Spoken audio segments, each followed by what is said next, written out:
dear heavens, I did it again. I sat down here and I talked to you for a long time. And then I went to look and see what I might have said to you. And I actually just took a photo of me at the beginning of that conversation. So here we go again. Maybe I'll say it better than I said it a minute ago that you'll never get to hear. Anyway, it is Friday, and I can't seem to get over the need to tell you what day of the week it is, so we'll ignore the fact that I did that again at the beginning of this video.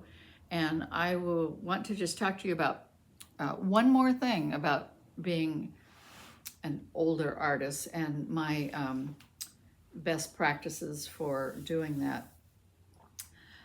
And then I want to get on with these videos to just being an artist, and I hope you'll follow along with me. I may down the road revisit practices and motivation and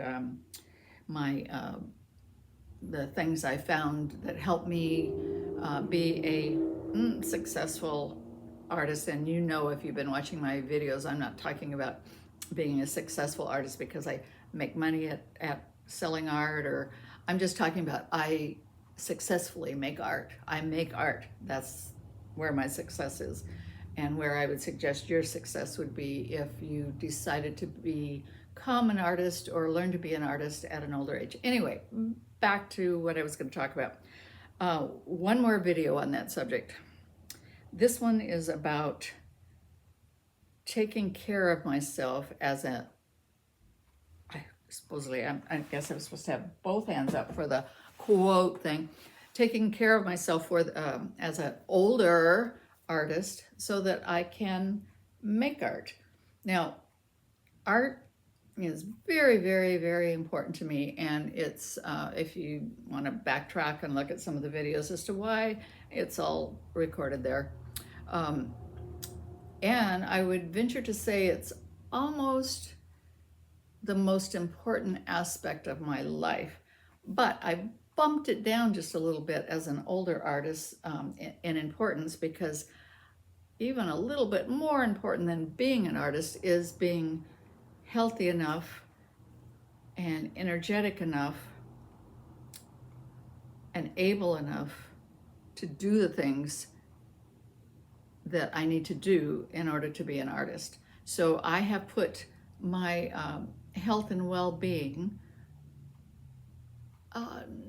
way up here, number one, and then under it is being an artist. There are other things there too, lots of important things like friends and family and stuff, but art has been bumped down just a little bit, and health and well-being has been propelled to the top of the list because I have had enough experience, particularly recently, to know that physical ailments, some of which are related to my age and some other conditions that we don't need to go in here. We all have conditions, we all have circumstances, but some of those have made it at times nearly impossible for me to tend to making art.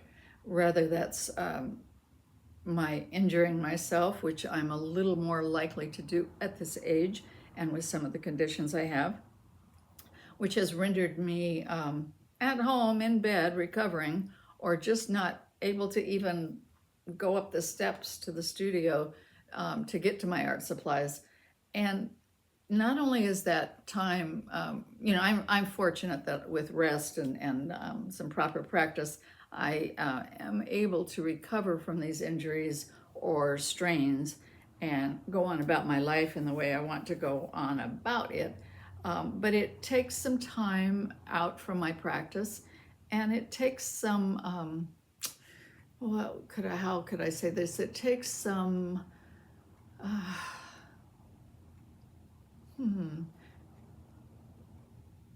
it threatens to be defeating to me, like to make me feel like I'm defeated in my ability to do these things. I'm not. I know that at least so far, I can rest through these things, tend to myself, take care of myself, and return to my art practice. But I'm not here to tell you what or to suggest what your practices of well-being should be in your life. We're all different. We all come to the table with different circumstances.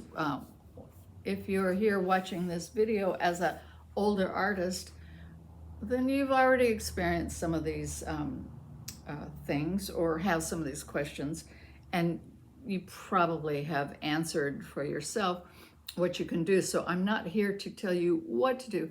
I'm just here to encourage you to do it and to put it up there as a priority so that you can continue to make art. So I'll just briefly say that for me, because some of my conditions center around an ability to move or an ability not to move if I injure myself in certain ways, and I have a predisposition to those injuries because of some physical conditions. It's important for me to move correctly, often, to walk a lot, to climb the steps to the studio, to be mindful of what I'm doing so that I don't injure myself, and to rest when I need to rest. And so that's one of the things that's really important for me. I have adopted a practice of walking a lot to do this, of mindful movement, which includes for me some yoga classes. I don't do those yoga movements perfectly, don't ever expect to, don't really care about whether or not I do, but I do care that I go to that yoga class and that I get in tune with my body and its capabilities, and I care for it, and that caring is given back to me by an ability to continue to make art and to show up as an artist in my life. So I guess the other main thing is nutrition. It's important for me to eat in a way that I have energy and well-being, and that I don't deplete myself in those regards, and that I don't like hurt myself with ailments that are directly related to not eating well. So again, I don't want to go into any of the details here. I do want to invite you to come along with me now that I've spit out all this stuff about being an older artist and inviting you to be an older artist along with me. I do invite you to come along with me on my continuing art journey, my life journey. I'm going to do a little bit more of the life end of it here on this channel and keep making art. And I hope you'll join me, because I have really enjoyed this process of making these YouTube videos and hearing from you and getting inspired by you, and having a renewed purpose in what I do as an artist, which has always meant placing an importance on inspiring others to have a creative voice in this life. Okay, thanks for coming along.